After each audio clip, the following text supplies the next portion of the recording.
दोस्तों, पिछले कुछ सालों में दुनिया की बड़ी ताकतों के साथ भारत के रिश्तों में काफी बदलाव देखने को मिला है।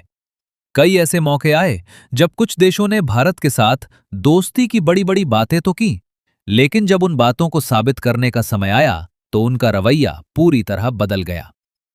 इसी बीच अब एक बार फिर कुछ ऐसी खबरें सामने आई हैं जिन्होंने भारत की विदेश नीति को लेकर नई चर्चा शुरू कर दी है।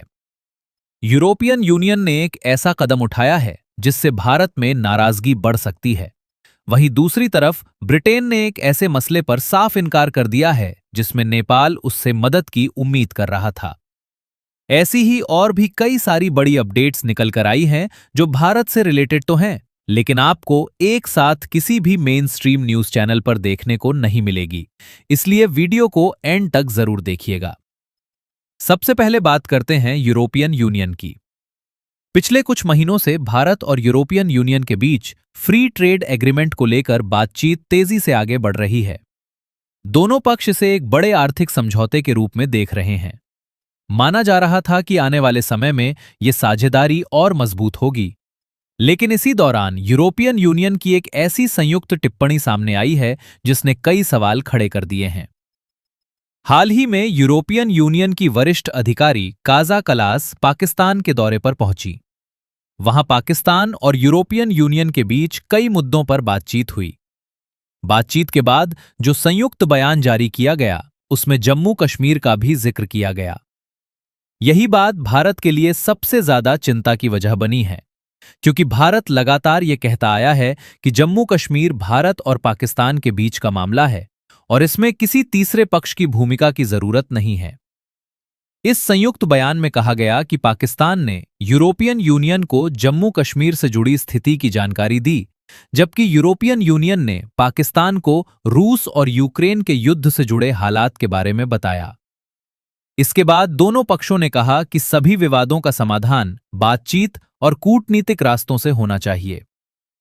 पहली नजर में यह सामान्य बयान लग सकता है, लेकिन असली बहस इसकी शब्दावली को लेकर शुरू हुई है। कई विश्लेषकों का मानना है कि जिस तरह इस बयान में जम्मू कश्मीर और रूस यूक्रेन युद्ध का जिक्र एक साथ किया गया, उससे यह संदेश जा सकता है कि दोनों मुद्दों को एक जैसे अंतर्राष्ट्रीय विवाद के रूप में देखा जा रहा है।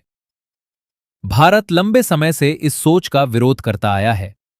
भारत का साफ कहना है कि जम्मू कश्मीर कोई अंतर्राष्ट्रीय विवाद नहीं, बल्कि भारत और पाकिस्तान के बीच का द्विपक्षीय मामला है। इसलिए किसी बाहरी संगठन या देश की दखल स्वीकार नहीं की जा सकती। यहीं पर एक और दिलचस्प बात सामने आती है। यूरोपियन यूनियन के अंदर फ्रांस, जर्मनी और इटली जैसे बड़े देश भारत के काफी करीबी माने जाते हैं। रक्षा, व्यापार और तकनीक जैसे कई क्षेत्रों में भारत और इन देशों के रिश्ते लगातार मजबूत हुए हैं। लेकिन जब यूरोपियन यूनियन के स्तर पर कोई संयुक्त रुख सामने आता है तो कई बार ऐसी बातें भी शामिल हो जाती हैं जिनसे भारत असहज महसूस करता है। यही वजह है कि इस ताजा बयान को लेकर भी नई बहस शुरू हो गई है। दूसरी तरफ यूरोपियन यूनियन और पाकिस्तान के बीच आर्थिक रिश्ते भी लगातार बढ़ रहे हैं। पाकिस्तान को यूरोपीय बाजार में कई व्यापारिक सुविधाएं मिलती हैं और दोनों पक्ष अपने आर्थिक सहयोग को आगे बढ़ाने की कोशिश कर रहे हैं। ऐसे माहौल में जम्मू कश्मीर का मुद्दा संयुक्त बयान में शामिल होना भारत के लिए एक संवेदनशील विषय बन गया है। अब देखने वाली बात यह होगी कि आने वाले दिनों में भारत इस पूरे मामले पर क्या प्रतिक्रिया देता है और दोनों पक्षों के बीच चल रही बड़ी व्यापारिक बातचीत पर इसका कितना असर पड़ता है। लेकिन इसी बीच दक्षिण एशिया से एक और खबर सामने आई है जिसने सबका ध्यान खींचा है। नेपाल ने एक पुराने सीमा विवाद में ब्रिटेन को शामिल करने की कोशिश की, लेकिन वहां से जो जवाब मिला उसने पूरे मामले की दिशा ही बदल दी।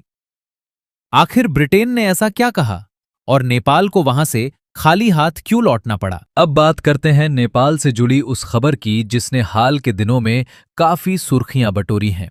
नेपाल की नई सरकार ने दावा किया था कि कालापानी, लिपुलेख और लिम्पियाधुरा का बॉर्डर डिस्प्यूट सिर्फ भारत और नेपाल के बीच का मामला नहीं है, बल्कि इसकी जड़ें ब्रिटिश दौर तक जाती हैं।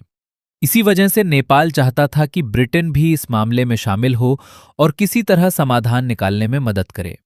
नेपाल को उम्मीद थी कि अगर ब्रिटेन आगे आता है तो उसके लिए बातचीत की स्थिति और मजबूत हो सकती है। इसी मकसद से नेपाल की तरफ से ब्रिटिश अधिकारियों से संपर्क किया गया। नेपाल ने कहा कि पुराने बॉर्डर एग्रीमेंट्स के समय ब्रिटिश शासन भी एक पक्ष था, इसलिए ब्रिटेन को इस मुद्दे पर अपनी भूमिका निभानी चाहिए। लेकिन ब्रिटेन ने साफ शब्दों में कह दिया कि ये भारत और नेपाल के बीच का बाइलैटरल इशू है और वो इसमें किसी तरह का इंटरफेरेंस नहीं करना चाहता। इसके बाद नेपाल को बड़ा झटका लगा, क्योंकि जिस सपोर्ट की उम्मीद की जा रही थी वो नहीं मिला। इससे यह भी साफ हो गया कि दुनिया के बड़े देश अब ऐसे मामलों में सीधे कूदने से बच रहे हैं। उधर पश्चिम एशिया में भी हालात तेजी से बदल रहे हैं। पिछले कुछ समय से इजराइल और हिजबुल्लाह के बीच तनाव बना हुआ था। इसी दौरान खबरें सामने आईं कि इजराइल लेबनान के अंदर अपनी मिलिट्री एक्टिविटीज बढ़ा रहा है। इस वजह से पूरे क्षेत्र में टेंशन और बढ़ गई। दूसरी तरफ अमेरिका और ईरान के बीच चल रही टॉक्स भी प्रभावित होने लगीं और मामला अंतर्राष्ट्रीय स्तर पर चर्चा का विषय बन गया। हालात को बिगड़ता देखकर अमेरिका ने सीधे दखल लेना शुरू किया। खबरें हैं कि अमेरिकी नेतृत्व की बातचीत के बाद इजराइल पर दबाव बढ़ा और हालात को कंट्रोल करने की कोशिश की गई। अब सबकी नजर इस बात पर है कि आने वाले दिनों में ग्राउंड पर क्या होता है, क्योंकि पश्चिम एशिया में हालात कई बार अचानक बदल जाते हैं और छोटी सी घटना भी बड़े संकट का रूप ले सकती है। इसी बीच भारत के लिए एक बड़ी डिफेंस अपडेट फ्रांस से सामने आई है। भारतीय वायुसेना प्रमुख फ्रांस के दौरे पर पहुंचे हैं, जहां उनकी कई महत्वपूर्ण मीटिंग्स चल रही हैं। इस विजिट का सबसे बड़ा केंद्र राफेल फाइटर जेट्स और भविष्य के डिफेंस कोऑपरेशन को माना जा रहा है। भारत और फ्रांस पिछले कुछ वर्षों में लगातार अपने डिफेंस रिलेशंस को मजबूत कर रहे हैं और अब ये साझेदारी एक नए स्तर पर पहुंचती दिखाई दे रही है।